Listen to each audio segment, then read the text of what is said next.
Hello my dear friend, इस video में हम बात करेंगे एचएल स्टॉक के बारे में। मैं सेबी रजिस्टर्ड नहीं हूँ, इन्वेस्टमेंट की सलाह नहीं दूंगा, लेकिन कुछ सिखाने की कोशिश करूंगा। जैसे कि एचएल के टारगेट्स कैसे हम देख सकते हैं। ठीक है, तो वीकली टाइम फ्रेम और डेली टाइम फ्रेम हम ये दोनों फ्रेम यूज़ कर सकते हैं।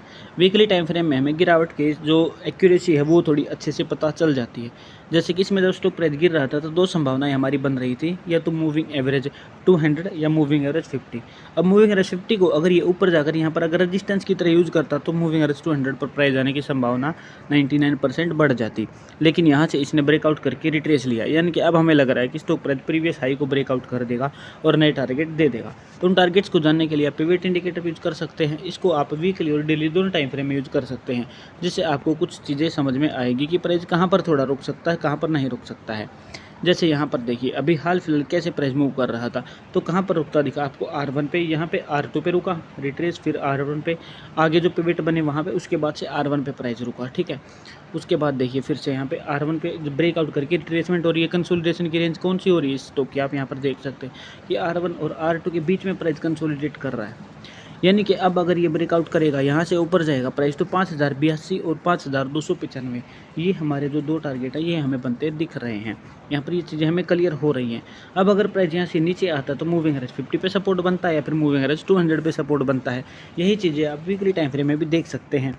ठीक है, वीकली टाइम फ्रेम में आप देखोगे तो प्राइस अगर यहाँ से इस रेंज को ब्रेकआउट करता है, ठीक है, इस वाली लाइन को ब्रेकआउट करता है ऊपर की तरफ, तो R2 का टारगेट 5652 का टारगेट हमें आने वाले टाइम में मिलता दिख सकता है। अगर प्राइस यहाँ से वापस नीचे आता 4200 जाए कि पिवट लाइन है और moving average 50 weekly time frame के अकॉर्डिंग है, तो उस रेंज में आ सकता है।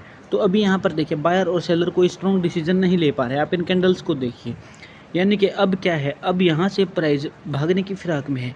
यानी कि ये टाइम फ्रेम है जहाँ पे ना बायर एक्टिवेट हो पा रहे, ना सेलर, कोई भी ज़्यादा पावर नहीं लगा पा रहा है। यानी कि अब या तो प्राइस ऊपर जाएगा या नीचे, दो ही रास्ते रहते हैं। साइडवेज रहने की संभावना अब इसकी थोड़ी कम हो गई है। यानी कि कुछ वीक में, आने वाले कुछ वीक के अंदर प्राइस या तो 5652 जाता दिखेगा, या फिर नीचे 4200 की तरफ आता दिखेगा। इन कैंडल्स को देख के ये तो समझ आ रहा है कि हाँ, अब स्टॉक प्राइस इस जगह पर तो रहने वाला नहीं है। यानी कि मोमेंट आने वाले टाइम में थोड़ी जल्दी मिलने वाली है एचएल स्टॉक के अंदर।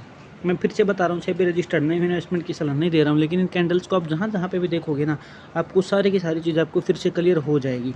ठीक है, जैसे कि यहाँ पे देखिए, ये टाइम स्पेंड किया, फिर से बड़ा मूव देखने को मिला। उसके बाद और जगह जहाँ पे भी आपको बड़े मूव दिखेंगे ना, उससे पहले आपको इसी तरह की कैंडल्स देखने को मिलेंगी जिसमें बायर और सेलर कोई ज़्यादा डिसीजंस नहीं ले पा रहे हैं और वो कंफ्यूज हैं। वो ना बाइंग कर रहे हैं ना सेलिंग कर रहे हैं। ठीक है, इस तरीके से। जैसे फिर यहाँ पे भी देखिए, यहाँ पे ये जो कैंडल्स बनी इस तरीके से, ठीक है, ये छोटी छोटी कैंडल्स जो बनी है जिसमें बायर सेलर नहीं ज़्यादा डिसीजन ले रहे हैं। ठीक है, तो वही चीज़ें हमें यहाँ पर भी होती दिख रही है।